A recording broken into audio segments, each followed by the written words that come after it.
तो यहां बताते हैं कि सुरपति दुखिया भूपति दुखिया, देवताओं का राजा इंद्र भी दुखी।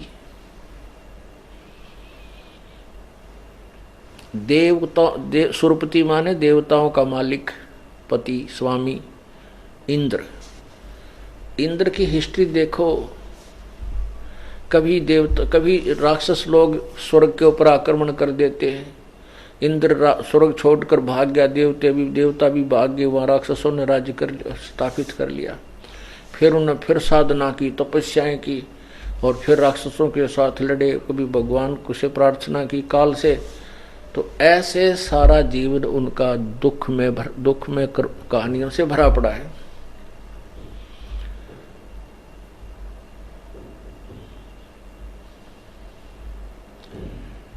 और जिनको हम ऋषि महर्षि समझते थे वो सब काल के अधीन थे। परमात्मा कहते हैं सुर नर मुनि जन 33 करोड़ी बंदे सभी निरंजन डोरी। ये 33 करोड़ देवता, 88,000 ऋषि, ये भी काल की ही डोर से बंधे हुए हैं। ये पार नहीं, यहीं पर अपना कर्म बिगाड़ रहे हैं और यहीं दुख पा रहे हैं। राग द्वेष इन ऋषियों में, देवताओं में और अत्यधिक है, और इनके पास सिद्धि शक्तियां भी होती हैं जिनसे भी ये खूब दुरुपयोग करते हैं। अब यहां सुख दुख कैसे हैं इनके अंदर राग द्वेष, जैसे हम विश्वामित्र और वशिष्ठ ऋषि जी को, वशिष्ठ को बहुत अच्छे ऋषियों में गिनते हैं। एक बार कहते हैं एक राजा था, उस राजा ने एक यज्ञ करना चाहा और उसमें वशिष्ठ जी को अपना यानी होता बनाया। होता बनाना चाहते थे कि आप मेरा ये अनुष्ठान करो। उससे पहले वो राजा जब उसके पास पहुंचा तो राजा ने हवन करने की ठान ली थी, यज्ञ करने की ठान ली थी और सारी सामग्री इकट्ठी करवा ली थी। तो वशिष्ठ मुनि जी के पास गया कि आप हमारे कुल गुरु हो और मेरा यज्ञ करो। तो वशिष्ठ जी ने इंद्र का 500 वर्ष का यज्ञ ओट रखा था और राजा ने 1000 वर्ष का यज्ञ करवाना था, 1000 वर्ष तक। तो वशिष्ठ जी ने कहा कि मैं आपका यज्ञ नहीं कर सकता, मैं पहले इंद्र का 500 वर्ष का यज्ञ करके आऊंगा, फिर तेरा करूंगा। राजा ने बहुत प्रार्थना की कि आप मेरे गुरु हो और मेरा अनुष्ठान नहीं कर रहे हो, आप लालच में वहां जा रहे हो। तो उसने कहा कि नहीं, मैं पहले उसका वो करके आऊंगा। तो उसने राजा ने क्या किया कि अपना दूसरे गौतमादि ऋषि बुलाकर अपना वो यज्ञ शुरू करा दिया। 500 वर्ष का यज्ञ करके जब वशिष्ठ जी आए इंद्र का, तो उसका अपने मन में विचार किया कि चल राजा का यज्ञ प्रारंभ करूंगा। वहां देखा तो वो तो यज्ञ प्रारंभ हो चुका है, 500 वर्ष बीत चुके हैं उस यज्ञ को। अब वो वशिष्ठ जी ने आकर देखा तो उसकी तो 100 पे सुई गई, एकदम क्रोधित हो गया और राजा उसमें सोया हुआ था, उसको श्राप दे दिया कि तेरा शरीर नाश हो, तेरी मृत्यु हो, तूने मेरा अपमान किया है, मेरी आज्ञा के बिना तूने यज्ञ शुरू कर दिया। अब जब वो राजा जागा, सोकर उठा तो उनके अनुचरों ने और अन्य ऋषियों ने बताया कि आपको वशिष्ठ जी ने मृत्यु का श्राप दे दिया कि तेरा शरीर नष्ट हो, आपकी मृत्यु होगी। तो राजा ने भी श्राप दे दिया कि वशिष्ठ मुनि तेरा भी शरीर का नाश हो, तेरी भी मृत्यु हो। अब गुरु चेलों का देखो, ऐसे थे गुरु शिष्य। उधर से उस राजा के श्रापवश वशिष्ठ मुनि जी की भी मृत्यु निश्चित होगी और वशिष्ठ जी के श्राप से राजा की भी मृत्यु निश्चित होगी।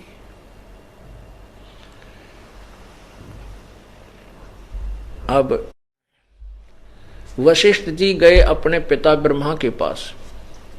ब्रह्मा से कहा, पिताजी मैं ऐसे ऐसे राजा ने मुझे श्राप दे दिया, मेरी मृत्यु होगी, मेरी रक्षा करो, अब घी बंदगी। तो ब्रह्मा जी ने कहा कि ये शरीर तो तेरा नष्ट होगा ही होगा। आप ऐसे ऐसे वो दो मित्रावर्ण नाम के दो ऋषि हैं, आप उनके शरीर में सूक्ष्म शरीर, मृत्यु होते ही आपका सूक्ष्म शरीर हो जाता है, और उनके में से किसी एक के शरीर में तुम जाकर बैठ जा, उनके शुक्र में। तो वो ऐसे ही हुआ।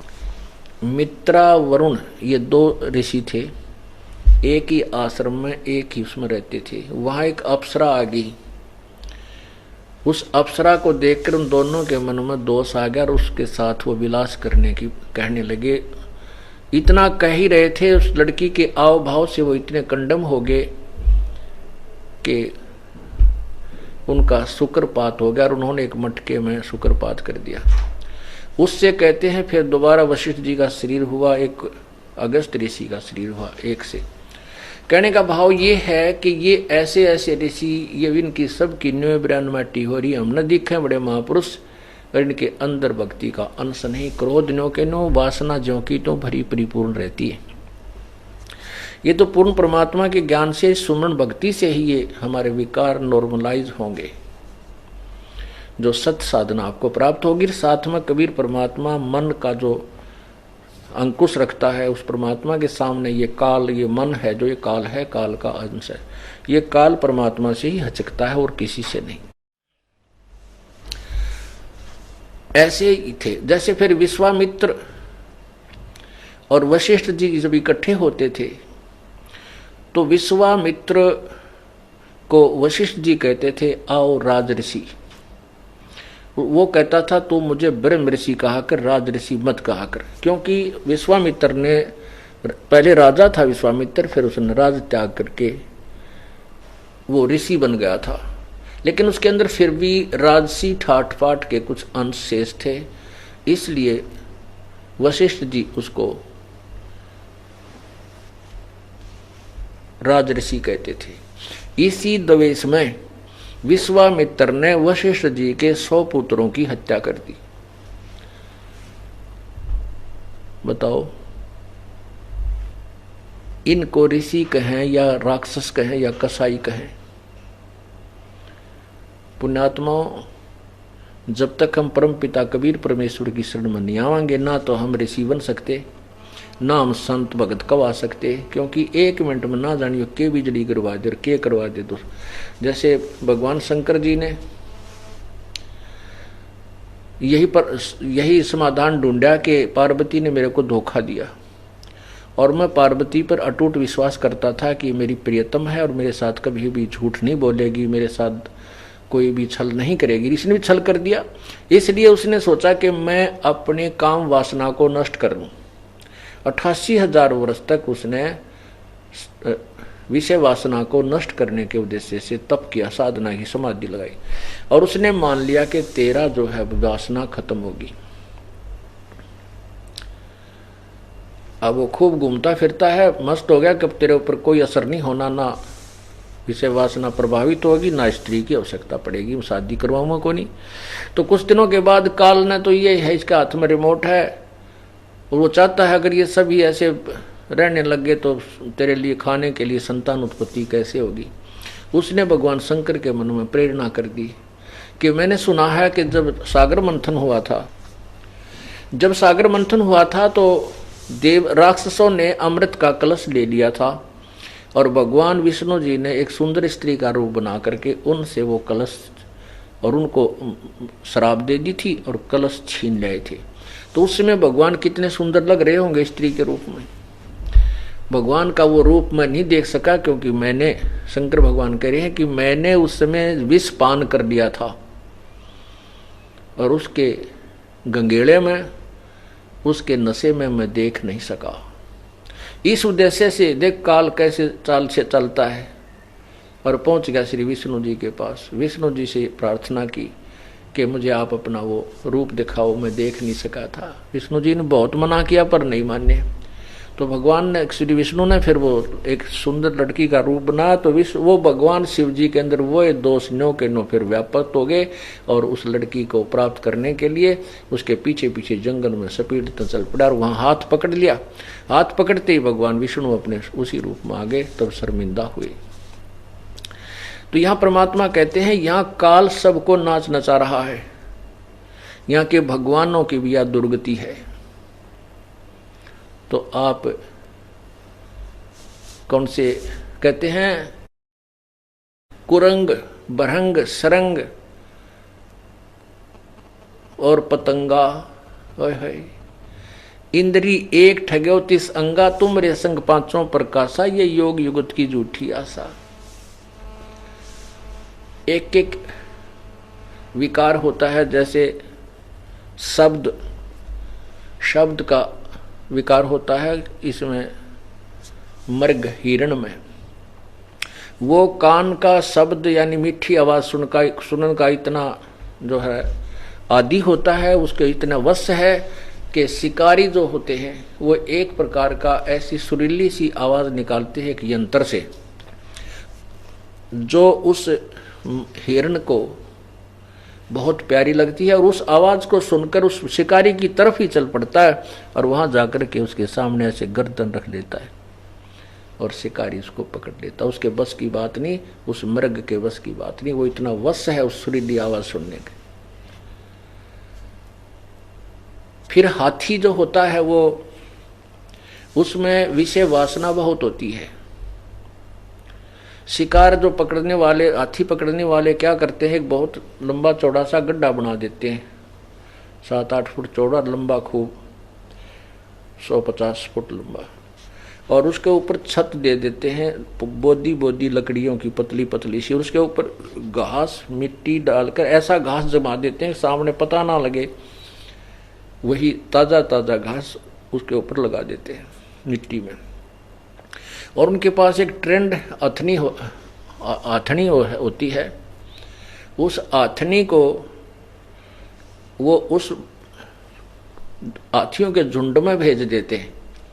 वो ट्रेंड होती है, प्रशिक्षित होती है, वो जाती है और हाथियों के साथ सप्रेस करती है अपने शरीर को, उनमें विषय वासना उत्पन्न कर देती है, और हाथी फिर उसको प्राप्त करने के लिए प्रयत्न करते हैं तो वो भाग लेती है आगे, और उसी साइड में आ जाती है जहां वो गड्ढा बना रखा होता है। तो फिर वो क्या करती है कि निक, उसको पता होता है, वो निकटा करके बिल्कुल, और पहले इधर भागती है, फिर भाग के वापस गड्ढे को दूर से होकर के वह फिर गड्ढे के इधर आ जाती है, फिर सामने भाग लेती है।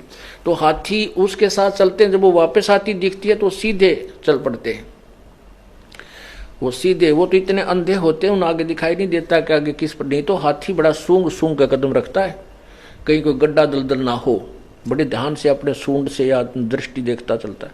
लेकिन उस समय उसको इतना अंधा हो जाता है, आगे वो गड्ढे में हो परिवर्तन, वो गड्ढा भी नहीं नजर आता, और उसके अंदर गिर जाते हैं। गदाए गद सारे 4-5 है, चारों के पांचों एकदम उसके अंदर जाते, देख आगे पीछा भी नहीं देखते। तो फिर वो उनको उसके अंदर रखते हैं 1 दिन 2 दिन, वो खूब चिंगाड़ मार कर निढाल हो जाते हैं, फिर उनके ऊपर कूद करके उनको अंकुश से सेट करते हैं। बाकी हाथी भाग जाते हैं जब पता लगता है इनके ऊपर आपत्ति आ गई है। तो कहने का भाव यह है कि कुरंग, मतंग, शब्द, सप्रस, रूप, ये पतंग होते हैं, ये तितली सी जो होती हैं पतंगे, ये दीपक के ऊपर, उस रूप पर, उसकी सुंदरता पर, उसकी चमक पर इतने आसक्त हो जाते हैं, उसके ऊपर जाके चिपट जाते हैं और जल के मर जाते हैं।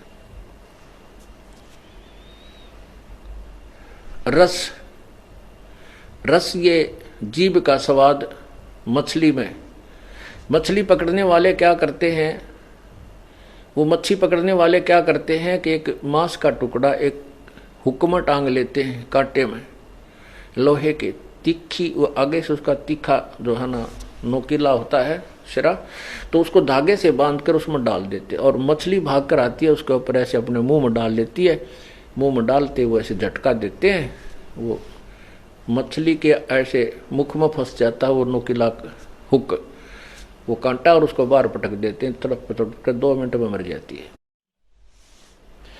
और गंध यानी सुगंध, नासिका से जो आनंद लेने का आदि होता है भंवरा, भंवरा बाग में जाता है, सुगंधित फूल होते हैं, फूल के ऊपर बैठ जाता है, उससे उठता है नहीं। और शाम के समय कुछ फूल ऐसे बंद हो जाते हैं, वो सुबह मर जाता पर वो उसको छोड़ नहीं सकता। तो यहाँ परमात्मा कहते हैं कि कुरंग मतंग पतंग भरंग और सरंगा, इंद्री एक ठगो तिस अंगा। उन कहते एक एक विकार था उसमें मर गए, और तुमरे संग पांचों प्रकाशा, योग युगत की झूठी आशा।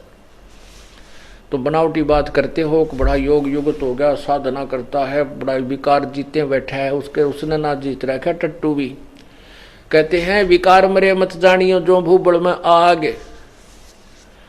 जब तक हम कभी परमेश्वर की शरण में नहीं आएंगे, यो मन टेकन को दे जीवन है। ये तो कबीर परमात्मा ही हमारी व्यवस्था ठीक रखेगा, हमारा प्रोटेक्शन करेगा। मन की तो बकवाद करने की आदत है, परंतु भगवान इसको लिमिट से आगे नहीं जाने देगा, क्योंकि उसको पता है कि ये कहाँ तक पहुँच सकता है और ये कितनी हानि पहुँचा सकता है। इसलिए प्रभु इस मन को सीमा में रखता है। अब देखो काल ने कैसा जुल्म किया। मनुष्य जन्म दिया तो 500 बकवाद लगा दी।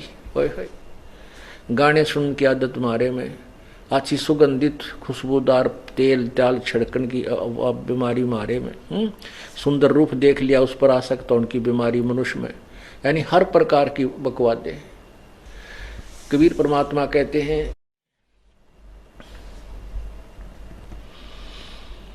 कबीर कुत्ता 30 दिन रुत पे रहे उजास,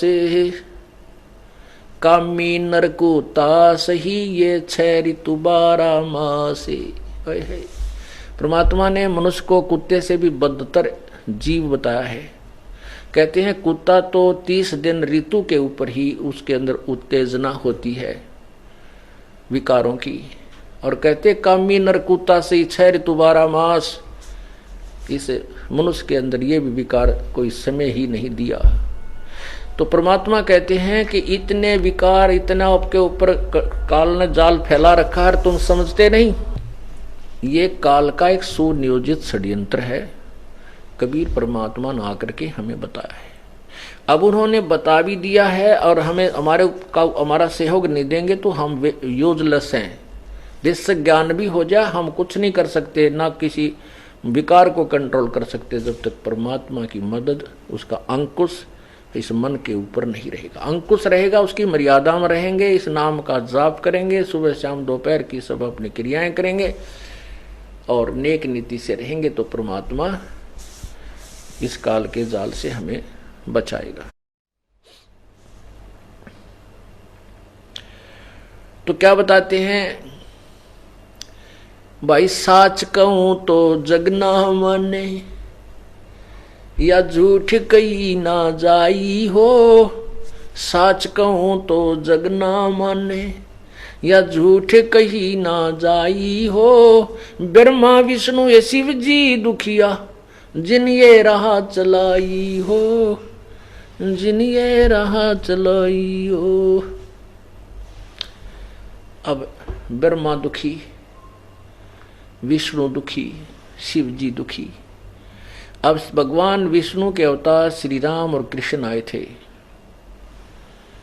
उनका जीवन देख लो, जो एक दिन भी सुख का सांस उनको लिया उन्होंने प्राप्त किया हो। तो भगवान श्री रामचंद्र जी को वनवास हुआ, शादी हुई, शादी होते वनवास हुआ, और वनवास में सीता का अपहरण हुआ,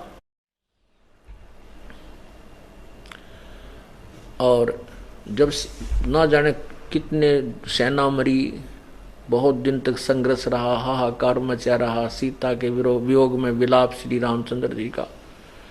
फिर रावण को मारकर लाखों करोड़ों व्यक्तियों को, जीवों को मार करके सीता प्राप्त की। वो पाप श्री कृष्ण राम के, विष्णु जी के बैड अकाउंट में लिखा गया।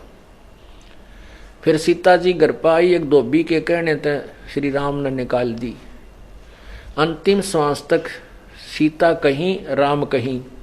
श्री रामचंद्र जी अयोध्या के राजा, सीता जी वाल्मीकि जी के आश्रम में, वहीं पर संतान को जन्म दिया। गर्भवती घर से निकाल दी भगवान श्री रामचंद्र जी ने। बताओ, यदि हम अपने भगवानों के चरित्र देखें तो हम एक दिन भी नहीं जी सकते संसार में। एक गर्भवती स्त्री को एक नालायक आदमी के कहने तक घर से निकाल देना है, कौन सी समझदारी बताओ। और खुद भगवान अपनी परीक्षा लेकर लाए थे कि सीता को मैं जब साथ लेकर चलूंगा, मैं जनता की जो है ना बोली तान्य को व्यंग को सहन नहीं कर सकता, मैं तब लेकर साथ चलूंगा, ये परीक्षा में सफल होगी। परीक्षा में सफल कैसे करना चाहा कि अग्नि में सीता को बैठाया जाएगा, नहीं जली तो ये निष्कलंक है। बता क्या उद्देश्य था भगवान का?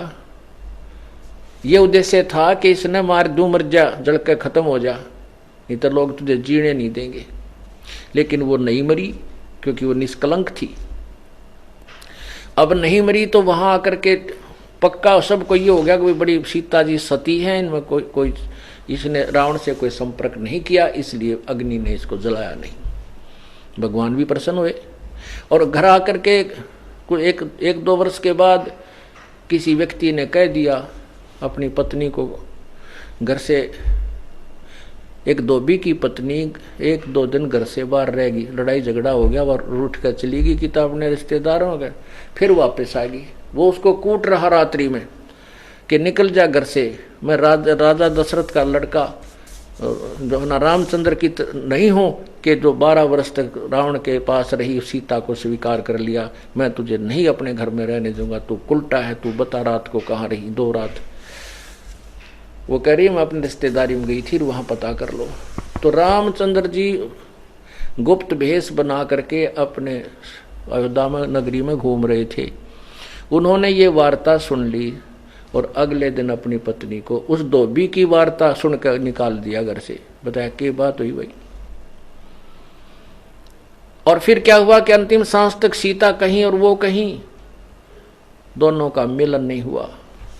तो जिस व्यक्ति का परिवार कहीं पर हो और स्वयं चाहे वो सारी पृथ्वी का राजा बन जाए, उसको एक पल भी चैन नहीं, वो सुखी नहीं।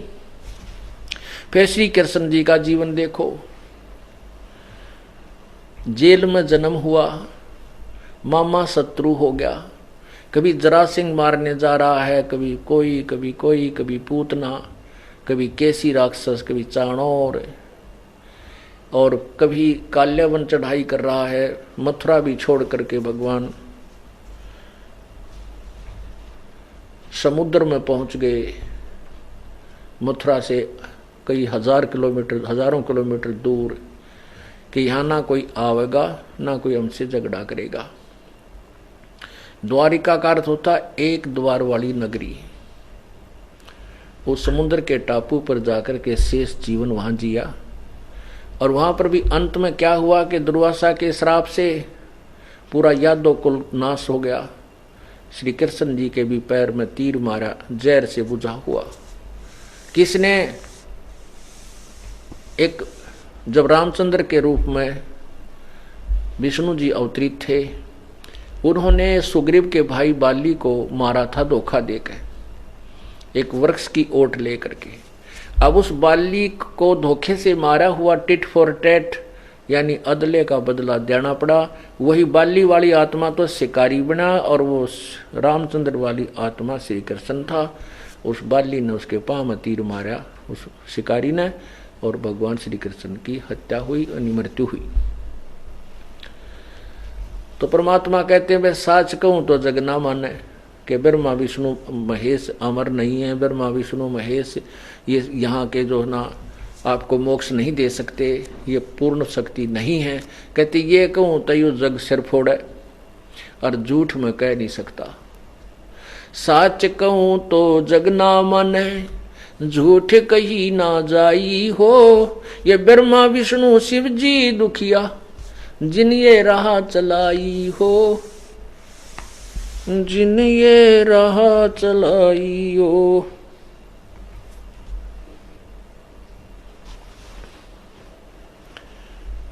अब ब्रह्मा विष्णु तीनों ये भी महादुखी हैं, जिन्होंने ये काल की व्यवस्था बनाई हुई है। ब्रह्मा जी शरीर जीवों की उत्पत्ति करवाता है और विष्णु जी यहाँ मोह ममता एक दूसरे में डाल कर सतिथि रखता है, और शंकर जी संहार करके अपने पिता के पास 1,00,000 प्राणियों को नत भेज देता है।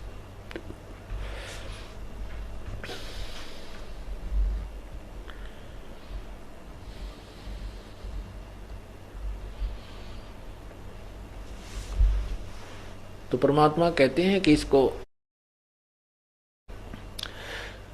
गरीबदास साहिब जी कहते हैं, कबीर जी बताते हैं कि हमारा ज्ञान किने ना सुनिया और ये पर भी लेत जात है दुनिया। हमारे ज्ञान को कोई नहीं सुनना चाहता और कोई इसको बता दे कि वहां पर भी लगेगी और वहां पहुंच जाता है उस जोड़ में स्नान करने के लिए, तालाब में नहाने के लिए, और हमारी बात पर विश्वास नहीं करता हम जो ज्ञान बताते हैं। इसलिए कहते हैं संसारी दी गल्ला चिन्ह नहीं बूझे शब्द जो गहरे नू। ये गहरे ज्ञान को नहीं सुनता।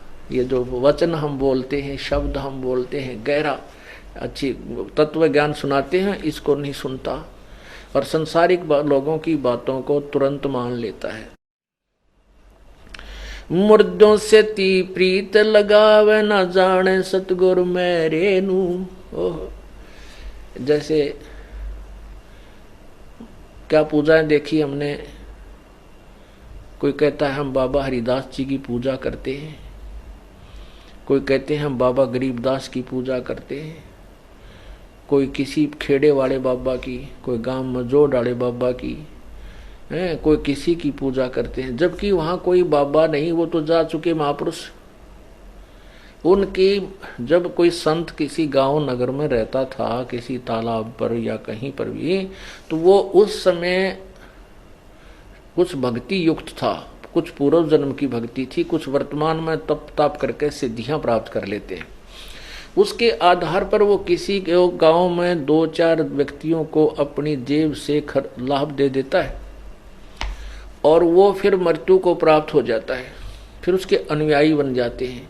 उसकी मृत्यु के उपरांत वहाँ उनके शरीर का अंतिम संस्कार करके वहाँ एक यादगार बना देते हैं और फिर उस यादगार, उस मणि को फिर प्रणाम करने लग जाते हैं। उसी पर दूध चढ़ावें, उसी पर सब कुछ पूजा चढ़ावें, उस पर सारा कुछ उसी की पूजा करने लग जाते हैं। अब परमात्मा कहते हैं कि मुर्दों से ती प्रीत लगावें। वो मर चुके हैं, उन मरे हुओं से मांग करते हैं और ना जाने सतगुरु मेरे नू। अब जो वर्तमान में संत, सतगुरु पूर्ण संत है, तत्वदर्शी, उस जीवित सतगुरु से बात नहीं करते। पुण्यात्माओं जो हम पूजाएं करते थे, ईब हंसी आवे, शर्म सी आवा, में क्या पूजा करते थे। जैसे हम बाबा श्याम जी की पूजा करते थे, और एक यहाँ पर दोरड गांव है जुलाने के पास, उस दोरड गांव में हमारी पूजा थी और हम जाने लगे उस समय। अब तो वहाँ कुछ बड़ा बना दिया वो मंदिर, क्यों जनसंख्या बढ़ती जा रही है, परंपरागत वहाँ डले ढोंड बहुत गणे जाते हैं। तो उस समय क्या था, जब ये दास जाया करता था, 4वीं 5वीं 6वीं में पढ़ते थे, तो वहाँ क्या था कि एक 1.5 2 फुट की तो 4 दीवारी थी और वो मेरे ख्याल में 300 फुट का एक प्लाट था जोड़ के ऊपर, और उसके बीच में एक मेरे ख्याल में 4 फुट ऊंचा, मतलब टोटली उसकी ऊपरली टॉप भी 5 फुट की होगी गणित गणी, और नीचे उसमें इतना था कि 2.5 फुट की अंदर सा गुम्बद सा, और उसका 2-1 फुट का गेट, ना उसका दरवाजा।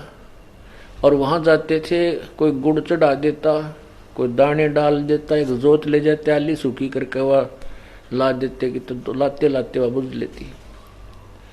एक बार हमारे साथ क्या हुआ कि हम धोखा लग गया, 2 द्वादश बना दी, द्वादशी की पूजा थी और हमने वो पूजा करके फिर स्कूल में आना था, तो जल्दी चले गए तो वहाँ कोई नहीं, और हम उस पहुंचे उस देवता के द्वार पे, उसमें कुत्ता बैठा, पहले उन्हें घर्र दे कर हमारी तरफ, हम डर गए, उल्टे हो गए, फिर वो हमारे डर है, वो निकल के भाग गया। हम उड़े पूजा करके आएंगे और तेरा गजब हुई, उसका वहां बैठा कुत्ता देवता। तो ऐसी पूजाएं हम करते थे। कहते संसारी दी गल्ला चीने, नहीं बूझे शब्द जुगैरे नू, ये मर्दों से ती प्रीत लगावे, न जाने सतगुरु मेरे नू। अब जैसे किसी गांव में कोई वैद्य रहता हो, डॉक्टर, और अच्छा वैद्य है, दवाई देता है, रोग नाश कर देता है, सुप्रसिद्ध हो गया, और फिर उसकी मृत्यु हो जाती है। मृत्यु को उपरांत उसका अंतिम संस्कार करके वहां कोई यादगार बना दी जाए, और फिर वो रोगी वहां जाएं और उस डॉक्टर से अर्ज करें, उस मरे हुए उस मंडी का ऊपर, कि मेरा रोग काट दो, मेरी बीमारी दूर कर दो। क्या वो मरा हुआ वैद्य दवाई बता देगा? कभी नहीं। वैसा ही वैद्य ढूंढना पड़ेगा जो जीवित हो और सब रोग के लक्षण देखकर बताओ और आपको दवाई देकर आपको स्वस्थ कर सके। ऐसे ही जो संत चले गए, जितने भी सतर के उनके पास कोई शक्ति भक्ति थी, वो तो चले गए, वहां है ही नहीं। वैसे ही संत, यानी कोई संत ढूंढना होगा जो आपके इस जन्म मरण के रोग को नष्ट कर सके। और हमारे सबसे ज्यादा रोग इस जन्म मृत्यु का ही है।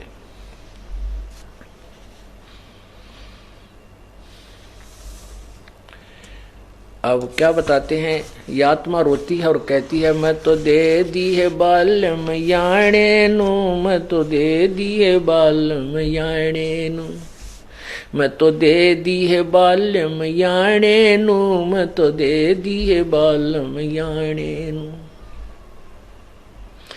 गीता और भागवत पढ़े, नहीं बूझे शब्द ठिकाने नू।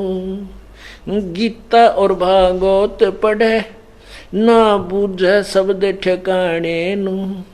मन मथुरा दिल द्वारका नगरी, कहा करे बरसाने नू। मैं तो दे दी है बालम याणे नू, मैं तो दे दी है बालम याणे नू। जब फुरमान धनी का आया, को रख घर जाने नू। जब फुरमान धनी का आया, को रख घर जाने नू।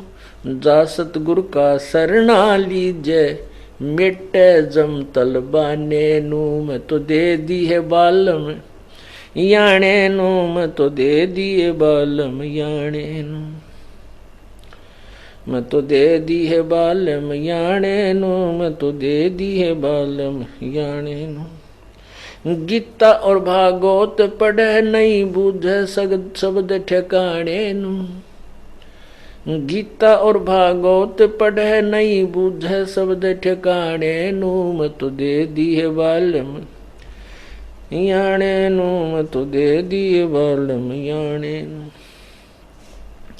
उत्तर दक्षिण पूर्व पश्चिम, ये फिरता दाने दाने नू। उत्तर दक्षिण पूर्व पश्चिम, ये फिरता दाने दाने नू। ये सर्व कला सतगुरु साहेब की, हरि आए हरियाणे नू। मैं तो दे दी है बालम याणे नू, मैं तो दे दी है बालम याणे नू, मैं तो दे दी है बालम। जम किंकर का राज कठिन है, नहीं छोड़ राजा राणे नू। जम किंकर का राज कठिन है, नहीं छोड़ राजा राणे नू।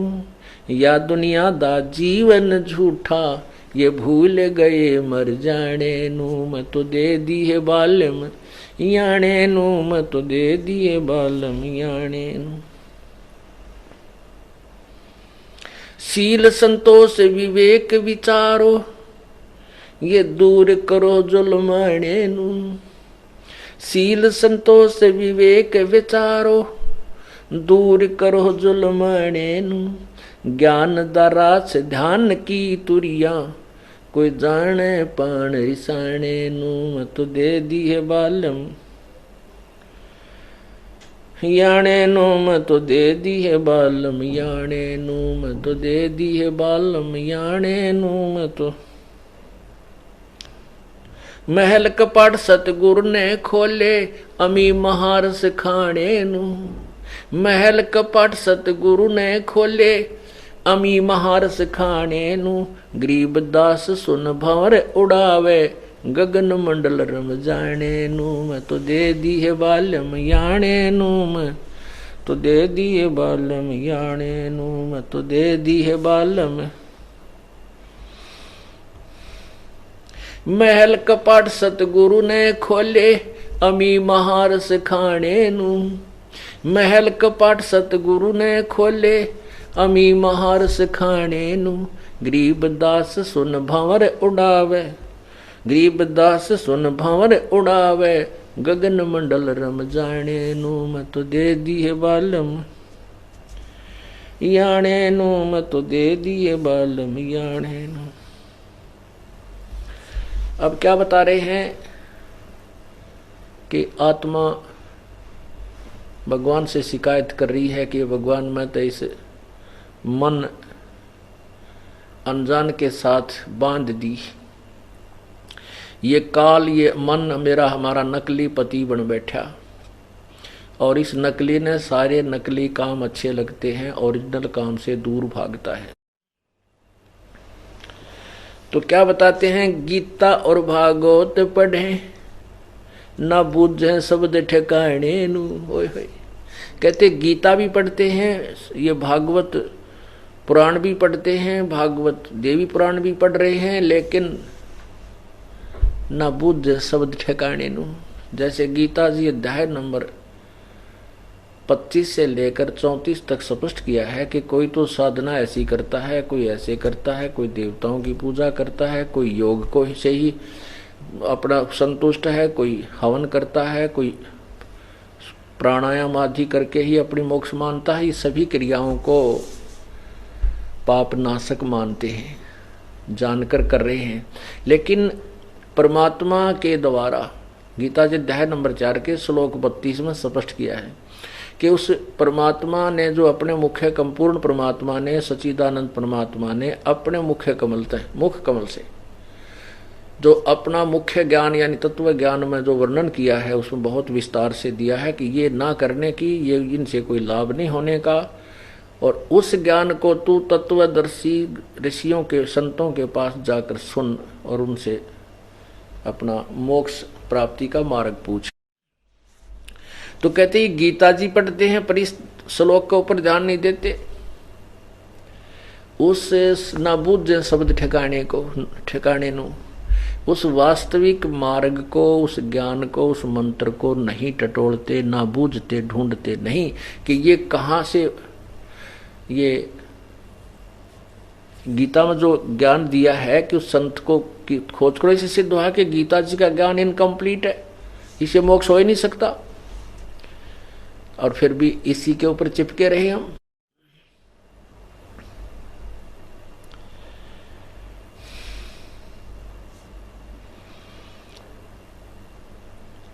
जब फुरमान धनी का आया,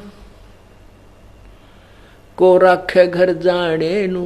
कहते हैं जब यहाँ के भगवान काल का, धर्मराज का जब आपको बुलाने का सम्मान होगा, कोई नहीं रोक सकता,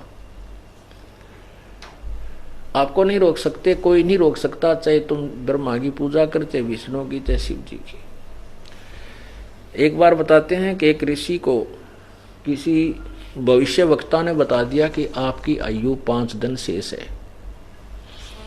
उसको चिंता बन गई, वो गया इंद्र के पास, इंद्र से कहा कि, और साथ में उसने इंद्र के पास गया और उससे प्रार्थना की कि हे देवराज, मेरी 5 दिन की आयु शेष है और मैं चाहता हूं कि मुझे कुछ आयु और मिले ताकि मैं भक्ति कर सकूं, और मेरा कोई उद्देश्य नहीं है। तो इंद्र ने कहा भी बात तो तेरी सच है, पर इसके विषय में मैं तो कुछ नहीं कर सकता, चलो ब्रह्मा जी के पास चलते हैं क्योंकि वे हमारे सृष्टि करता है।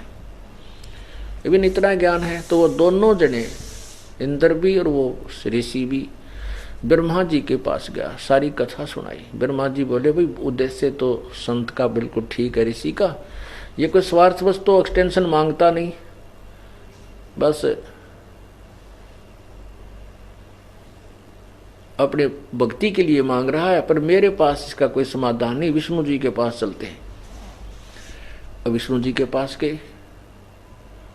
विष्णु जी कहते हैं ये विष्णु जी पालन करता है हमारे, वही व्यवस्था कर सकते हैं। विष्णु जी को भी ये कथा सुनाई तो विष्णु जी ने कहा भी बात तो महात्मा की बिल्कुल ठीक है, ऋषि जी की बात तो बिल्कुल ठीक है, स्वार्थवश तो कुछ डिमांड कर नहीं रहा भाई, पर मेरे बस की बात नहीं है, ये तो भगवान शंकर यहाँ का संहार करता है, वो क्षमा कर सकते हैं, उनके पास चलो। भगवान शंकर के पास गए, शंकर जी से प्रार्थना की।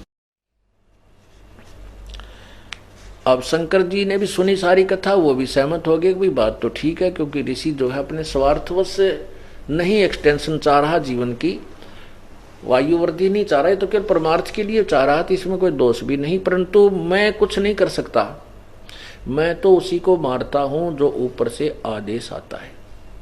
कहां से? धर्मराज से। तो वो तीनों सभी कहने लगे चलो धर्मराज के पास चलते हैं। अब ब्रह्मा जी, विष्णु जी, शिव जी, इंद्र और वो ऋषि, वो पांचों के पांचों उस धर्मराज के दरबार में गए और धर्मराज से जाकर कहा कि धर्मराज आप इस ऋषि का जीवन एक्सटेंड कर दो, इसकी आयु बढ़ा दो। वो तीनों देवता कहने लगे, ब्रह्मा विष्णु महेश। अब धर्मराज ने देखा, वो अपना उठाकर उसकी आत्मा का जो नंबर है उस कोड वर्ड से वो देखा कि इसकी कितनी आयु है। वो उस दिन 5वां दिन था, जो उसकी मृत्यु होनी थी वो दिन था, और उसमें लिखा हुआ था कि इसकी मृत्यु धर्मराज के दरबार में हो और ब्रह्मा विष्णु महेश और इंद्र इसके साथ हों। उस धर्मराज ने तो मौका मिल गया, देख बनाया बनाया मार पा गया, वो उसी टाइम में मर गया। तो मारना ही था, समय अंत था उसका, वो मार दिया, मर गया। अब विष्णु जी ने सुदर्शन चक्र पहना लिया और शंकर जी ने त्रिशूल काट लिया। कहने लगा तूने हमारी आय की जो है ना इज्जत नहीं रखी, इतना भी समय नहीं दिया कि हम आपसे प्रार्थना ही कर रहे थे, इतने में तूने इसको मार डाला। धर्मराज बोला देवताओं मेरी बात सुनो, ये भगवान की बई है, मेरे तरफ का लेख नहीं, इसमें ऑटोमेटिक सबका लिखा जाता है, मैं उसी के अनुसार मन तो चिंता हो रही थी कि तुम 5वां ने क्यों कर इकट्ठा करो, मेरे दरबार में तुम आप पाएंगे भलाओ तुम्हारा। मैं तो इस चिंता में था कि तुम 5वां ने कैसे इकट्ठे करूं मेरे यहाँ, और जब इसे न मारूं। मैं नहीं कि कुछ करता, ये जैसा भी लिखा है ये देख लो। उनको पढ़ के सुना दिया कि इसकी मृत्यु धर्मराज के दरबार में हो और ब्रह्मा विष्णु महेश और इंद्र इनके साथ खड़े हो। ये देख लो भगवान का लेख है, और यदि इसकी उम्र बढ़वानी है तो तुम दे दो, कोई सा बढ़वा लो। दोनों तीनों पाछे सरके ने हम क्यों दे, अपनी जान सबको प्यारी लगती है।